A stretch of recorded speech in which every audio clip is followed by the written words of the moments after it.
So yun guys, ngayon turo natin kung paano ba magpalit ng pangalan dito sa PLDT HG814 5x6-10.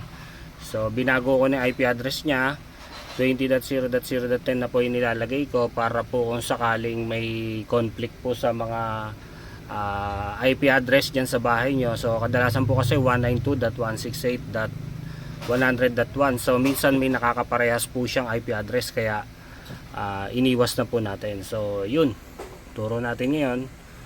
Sa login, ito po siya, username, password, Telecom admin, admin Telecom, and then ito po yung ilalagay nyo na IP address pag dumating sa inyo. So kailangan po may HTTPS yan, and then slash yan, gayahin nyo lang po yan. So yun po, ayun, login tayo. So ayan, ito po yung bubungad sa atin. Saan po ba natin papalitan yung pangalan? So dito po tayo pumunta sa WLAN. Ayan. And then dito sa 2.4 basic settings, ito po yan, dyan po yan. Ngayon, kung halimbawa naka-gray yan, dito po kayo magpunta sa band steering. Dapat po naka-disable to para makapagpalit kayo dyan. Pero pwede rin naman kayo magpalit dito.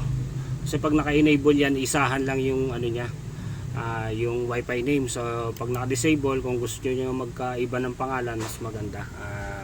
Ano po yung trip nyo, pero advice po kasi pag wifi 5, magkaiba po yung SSID. So lagyan nyo lang po siya ng 5G para nakabukod. Yun.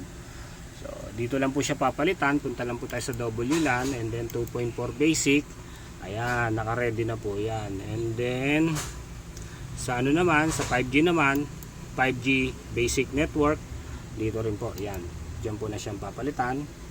And then click lang natin yung apply.